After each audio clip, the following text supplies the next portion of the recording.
see trees of green.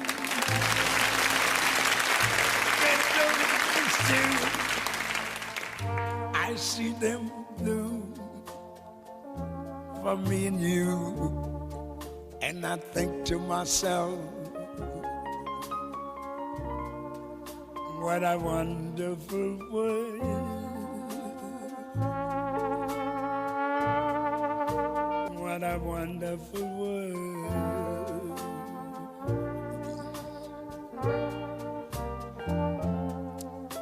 Welcome to the fourth program in our series on the history of minorities on Miami Beach. Today we're going to be looking at the history of the LGBTQ community.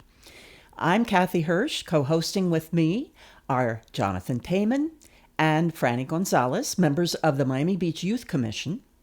And special guests are Michael Gongora, Commissioner, and Anthony Leyva, who is representing the Gay Straight Alliance at Miami Beach Senior High. Now, let's take a look at the past. Come to the Florida sunshine tree. Gay rights was not a cause shouted about in South Florida until Miami Beach resident Anita Bryant, a celebrity spokesperson for the Florida Citrus Commission, launched an anti-gay campaign that caused people in what we now call the LGBTQ community to publicly acknowledge their sexual identity, to out themselves. Remember, breakfast without orange juice is like a day without sunshine. Before Bryant's campaign, most of the homosexuals who lived in Miami-Dade County hid their sexual orientation for fear of being arrested, losing their jobs, or being shamed in their communities. Being gay was illegal in most states. Around the country, gay socializing was covert, confined to a few bars and nightclubs where they could feel relatively safe being themselves. Lila Terry owned 3 bars next to each other on Miami Beach. Mostly they were not bothered, but occasionally police raids took place. The police would come, say they came at 8 o'clock at night, and someone would come and running in and say, "Lila, they're coming, they're coming." And you'd see people get off, they'd leave their drink, and everybody ran. So Why? Because all the cops came in and they wanted to see their ID. They knew it was a gay bar. And it was against the law? No, but, So this was harassment? yeah, that was but it wasn't very much of a harassment. There was nobody to ask, "Let me see your license," or "Let me see your ID." There was nobody in the bar. All the glasses were sitting on the bar. There wasn't a person there. Anita Bryant's anti-gay campaign started in 1976 in reaction to the passage of a Miami-Dade County ordinance which protected gays and lesbians from job and housing discrimination.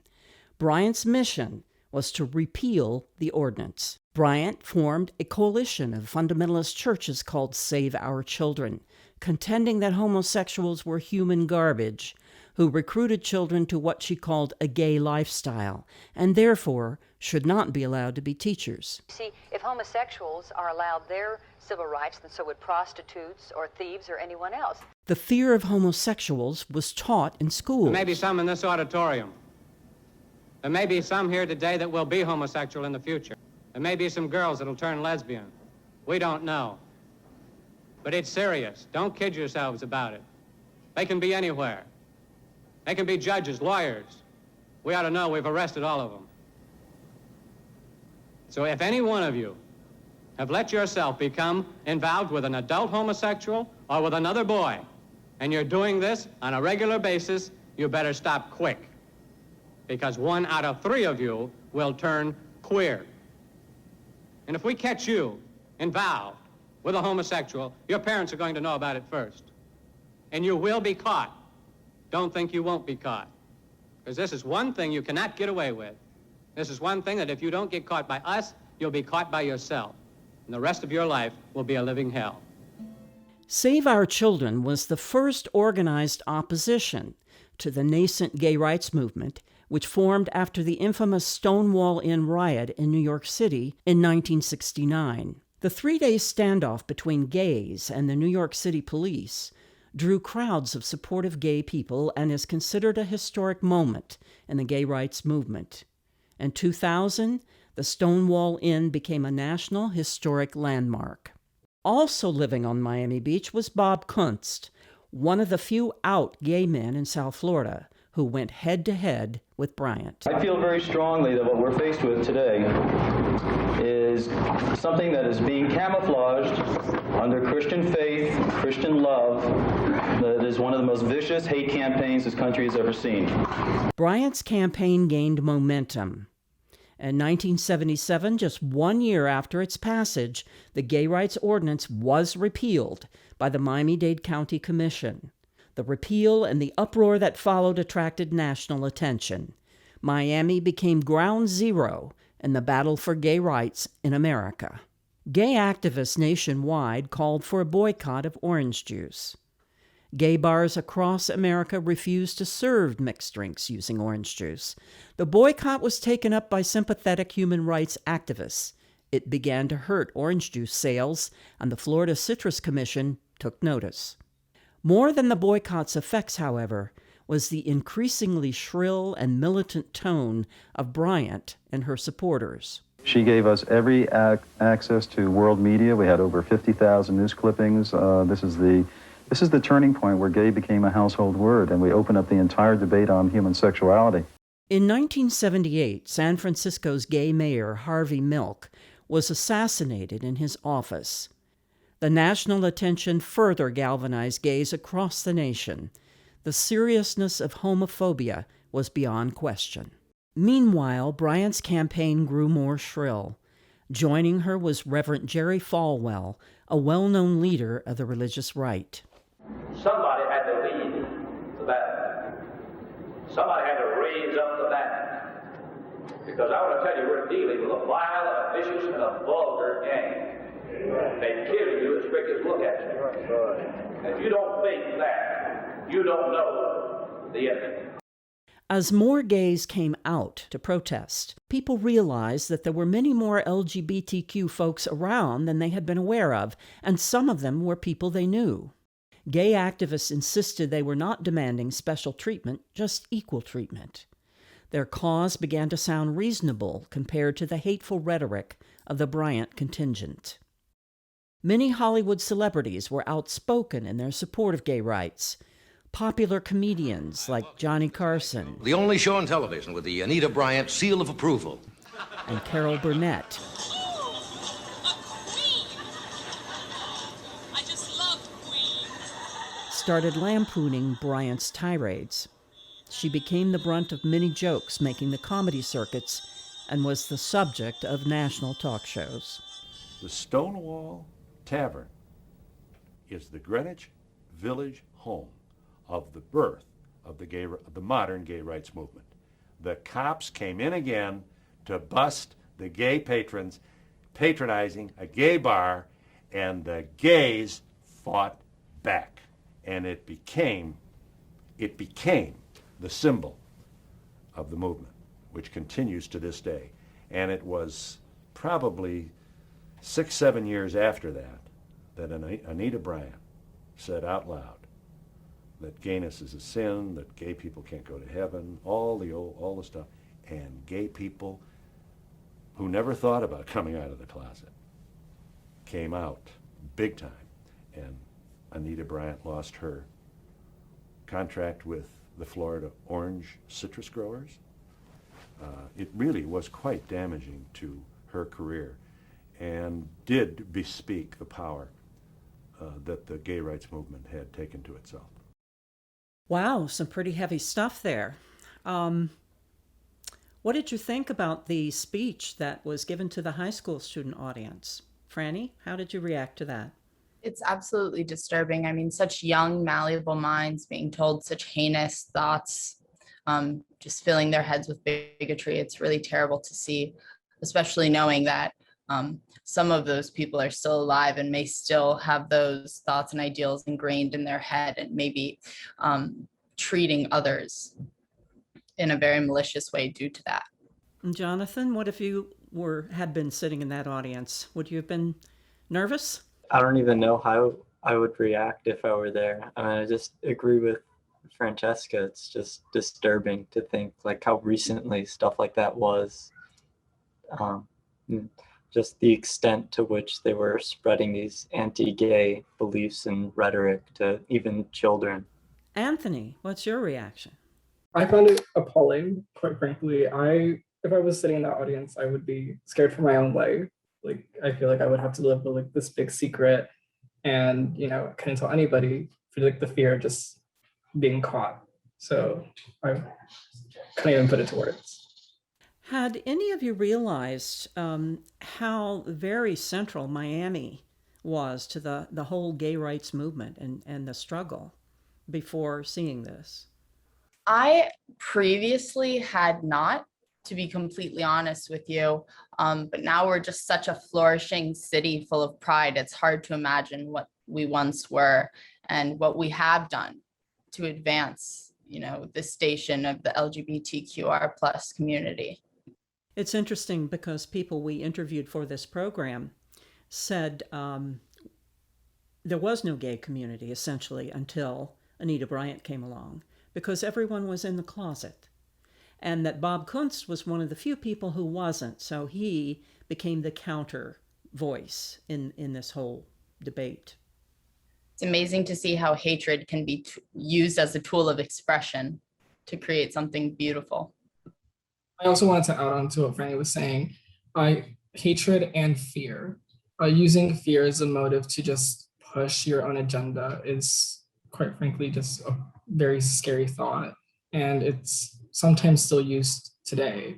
And I think it's also safe to notice that even though things have changed, there's other places in like the United States where things haven't, and it's still like how it is here, like before.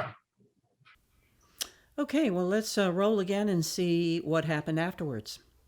In 1997, 21 years after the repeal of the original gay rights ordinance, the Miami-Dade Commission passed a new human rights ordinance which once again made it unlawful to discriminate against LGBTQ residents in housing, public services, and jobs. The vote was close, 7-6, but the times had changed, and the LGBTQ community was now a force to be reckoned with. One of the major contributions of LGBTQ individuals on Miami Beach is the preservation of the Art Deco district and its revitalization culturally and economically. From the very beginning of the campaign to save the Art Deco buildings from destruction, members of the gay community joined forces with Barbara Bear Capitman in forming the Miami Design Preservation League. Capitman's partner in the campaign to save the Deco district was Leonard Horowitz, an openly gay designer and artist. He created a palette of pastel colors, which he used to refresh the exteriors of the drab Deco buildings, calling attention to their simple beauty and tropical motifs. The architectural world took notice. One of the things we haven't really talked about is the contributions of gays and lesbians to this community. Without their vision, without their ability to be creative and use their creativity, this place might never have changed. The HIV/AIDS epidemic of the 1980s and 90s decimated the gay population of South Florida. A lot of creative, talented people like Leonard Horowitz got sick and died, creating more unity and seeking medical help and funding research for a cure. In 2006, Miami Beach attorney Michael Gongora was the first openly gay elected commissioner and vice mayor. In 2012, David Richardson, a Miami Beach resident, was the first openly gay person to be elected to the Florida legislature. His district? The 113th, ironically, the same district where Anita Bryant and her family lived when she started her anti-gay crusade. Since then, the City of Miami Beach Commission has passed local laws that guarantee the rights of LGBTQ residents and visitors on Miami Beach. Certainly a lot of the laws that have been passed, a lot of the anti-discrimination laws, a lot of the laws to increase quality of life, really, for the LGBT community. Our city commission and mayors have gone to great lengths to give us rights that at a state level we don't have, and certainly on a national level we don't. So we've been at the forefront of that, and we continue to do that. Now that's a combination, it's a partnership, if you will, between the community, which has to stay relentless and has to stay vigilant, but also elected officials that understand their community and respect it. Meanwhile, the beach gained an international reputation as a safe place for LGBTQ people to vacation, helped by the establishment of the Miami-Dade Gay and Lesbian Chamber of Commerce. The Miami Design Preservation League started giving weekly gay and lesbian tours of the Art Deco district. Today, Miami Beach's reputation as gay-friendly is well known. In 2014, the Human Rights Council, the nation's largest LGBTQ rights organization, gave Miami Beach its top score among U.S. municipalities for LGBTQ inclusiveness. Miami Beach has become a center of fundraising for LGBTQ nonprofits.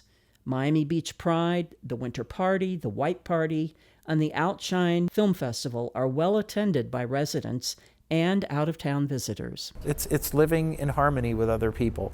It's not about me having better rights or special rights than you. Quite the opposite. It's about all of us living and working together. I mention all of that because I think that has everything to do with why Miami Beach and South Beach in particular has evolved as a gay mecca, if you will, both for residents and for tourists. Miami Beach has come a long way since the days of the orange juice boycott to the distinction of being called a gay mecca, attracting more than 1 million LGBTQ visitors a year. Quite impressive history, isn't it? What's your reaction, Franny? I personally, a couple of years ago, rode in the Pride Parade with my mother. And I remember it was just this feeling of love and acceptance that I'd never felt among my peers. But here amongst this community, I felt it. And I mean, it's just so amazing that we've cultivated this atmosphere of just overall acceptance and equality. Anthony, you represent the Gay Straight Alliance at Miami Beach High. What's your reaction to what you've just seen? It just shows to me like the amount of growth that we've had as a whole community. Even though we still have more to go as in terms of growing, but it just shows how we can all come together and bring about change and so much love and unity throughout all of us. So it's honestly like really amazing to see, and I honestly feel very welcome in the community that I am and in my school, and I'm grateful for that. So you feel that the harmony that Herb Sosa was talking about does exist? Yeah, absolutely. And like he said, that is an important ingredient in having a tolerant and welcoming community. Jonathan, anything you'd like to add? It just makes me a little proud of my community that we are like a beacon of acceptance and love, all the way from like a political side with our politicians and even just having pride parades and just people feeling welcome here. Anthony, you mentioned that there's still work to be done. Would you care to elaborate on that, please? I just feel some members, like for example, not in my case, but like in many of like my friends' cases, this also has to do with very religious backgrounds or like very like strict parents. We find it like they teach them certain like intolerances, and like it's sad to see because like I'm lucky enough to have like a very supportive family and like a very supportive like close circle around me, so I've always felt welcomed in that respect. But I feel like ignorance is just still apparent, and I feel like the more we like expose people to, you know, LGBTQ rights, or you know, just show them that they're like we're just people, I think it's going to help out a lot more. I'm curious, are there any students in the Gay Straight Alliance or that you know of who are only out at school and have not come out to their parents specifically for the reasons that you gave? Yeah, there is a couple that I know. We're pleased to have with us today City of Miami Beach Commissioner Michael Gongora. Commissioner, when you first campaigned for a commission seat, did you experience anti-gay bias? I did. Actually, the first time that I ran for office was back in 2006, when being openly gay wasn't as acceptable as it is today. I came into a 5-person race and I came in first place. And my opponent going into the runoff decided to out me on a live radio show with Jim DeFeeti. in an attempt to bring me down and try to win the election. It kind of backfired because Jim Zafidi did not take kindly to that. But I also stepped up. I had been out privately to my friends and family, but I hadn't really discussed my sexuality either at work or publicly as an elected person or a member of the Miami Beach community. So I embraced it. I feel very honored that I was the first openly gay person to win election in Miami Beach, and actually the first openly gay Latino to be elected to any office in the state of Florida. So it's a role that I take very seriously. I've enjoyed mentoring and speaking with students in high school and colleges and law schools on the topic for many years, and hope to be a good role model for those that follow. One of the people interviewed in the film, Herb Sosa, said that the LGBTQ community must remain alert to any attempts to take away the hard-won rights. Do you agree with that? And is there anything on the horizon that troubles you? Absolutely. We fought very hard for each and every single right. We're lucky in Miami Beach that we have such a progressive commission. Back in 2013, I sponsored a charter amendment change, which now incorporates LGBTQ and other protections into our city charter. So only voters could overturn that too. We are protected as a city, but the state and federal government are constantly preempting us with all types of other laws.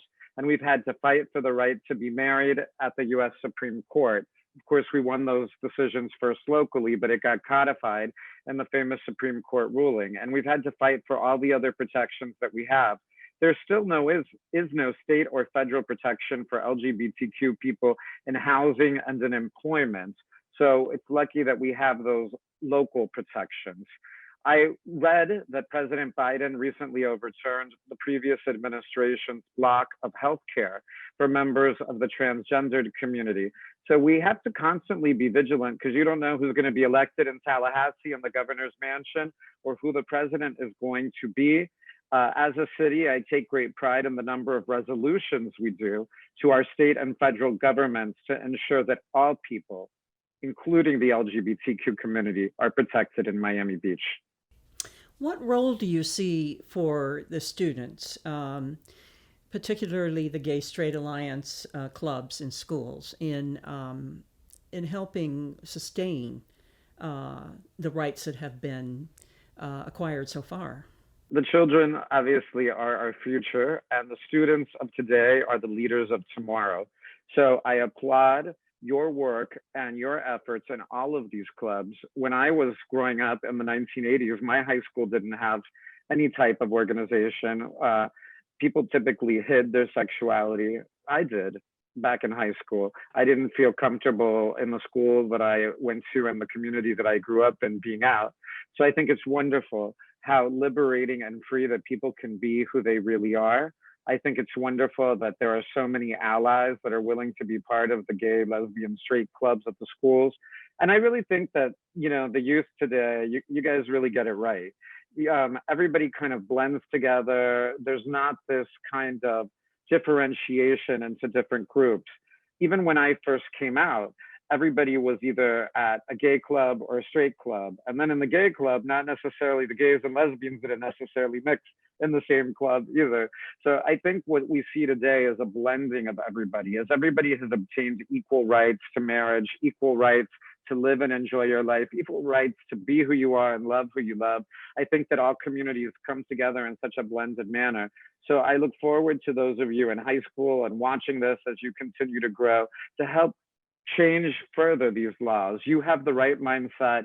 You have a better understanding perhaps than we did growing up in different times. So we're counting on you to continue the movement towards equality. Would any of you care to comment, you students and leaders of today and tomorrow?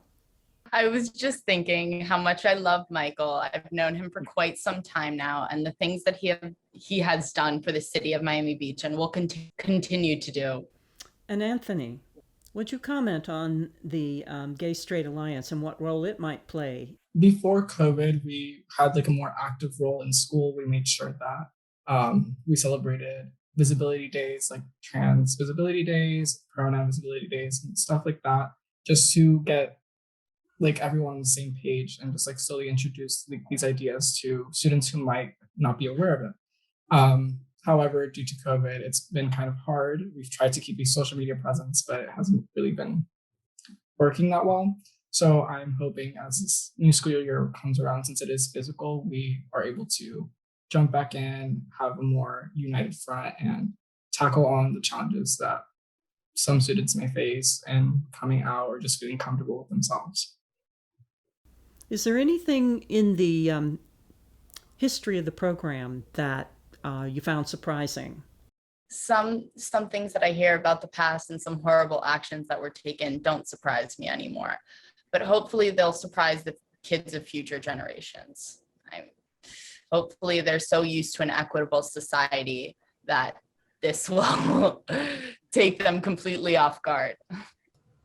Well, I want to thank the participants and my co-hosts, Franny Gonzalez and Jonathan Taman. And I would also like to especially thank Anthony Leyva for joining us in this program, representing the Gay Straight Alliance of Miami Beach High, and also to Commissioner Gongora.